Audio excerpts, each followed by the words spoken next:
77వ గణతంత్ర దినోత్సవ శుభాకాంక్షలు.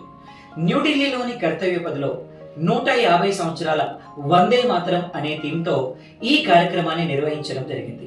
ఈ కార్యక్రమంలో భారత సైనిక దళం ఆపరేషన్ సింధూర్లో ఉపయోగించిన ఆధునిక డ్రోన్లను మరియు రోబోటిక్ కుక్కలను మరియు వివిధ సాంస్కృతిక కార్యక్రమాలను నిర్వహించడం జరిగింది.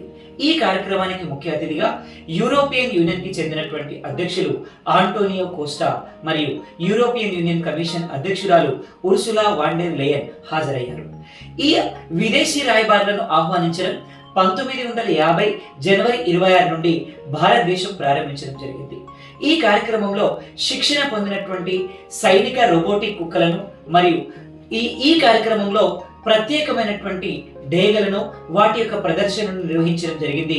మానవులతో పాటు జంతువులను ప్రదర్శించడం ఇదే తొలిసారిగా ఈ రిపబ్లిక్ డే ఉత్సవాల్లో మనం నిర్వహించడం జరిగింది. అదేవిధంగా మహిళా భద్రతా తీర రక్షణ దళం ఒక ప్రత్యేకమైన ఆకర్షణగా నిలవడం జరిగింది.